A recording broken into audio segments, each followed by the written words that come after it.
పారిశ్రామికవాడలో వసుధ pharma కో limited నందు నిర్వహించిన May Day కార్మిక దినోత్సవ వేడుకలకు ఎమ్మెల్యే కేపీ వివేకానంద ముఖ్య అతిథిగా హాజరై బీఆర్ఎస్ కార్మిక విభాగం జెండాను ఆవిష్కరించారు। ఈ సందర్భంగా ఎమ్మెల్యే కేపీ వివేకానంద మాట్లాడుతూ నాడు వెట్టి చాకిరికి వ్యతిరేకంగా ఎందరో మహానుభావుల పోరాట ఫలితమే నేడు కార్మిక లోకంలో మనం అందుకుంటున్నటువంటి ఫలితాలన్నారు।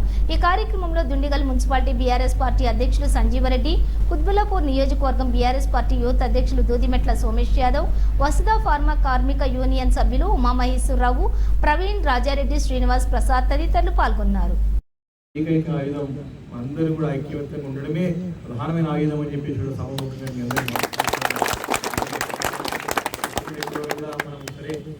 మనం మేనేజ్మెంట్తో పరస్పరంగా సహకరించుకుంటూ వీలైనంత వరకు మన యొక్క న్యాయంగా రావాల్సినటువంటి ఏవైనా సరే సాధించుకుంటూ ముందుకు వెళ్తా ఉన్నాం। వీలైనప్పుడల్లా అవసరమైన చోట మనం పోరాటం చేస్తూ ఉన్నాం, అవసరమైన చోట పరస్పరంగా సహకరించుకుని ముందుకు పోతా ఉన్నాం।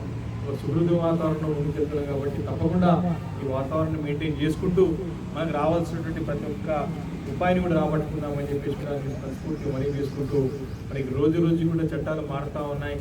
చాలా మటుకి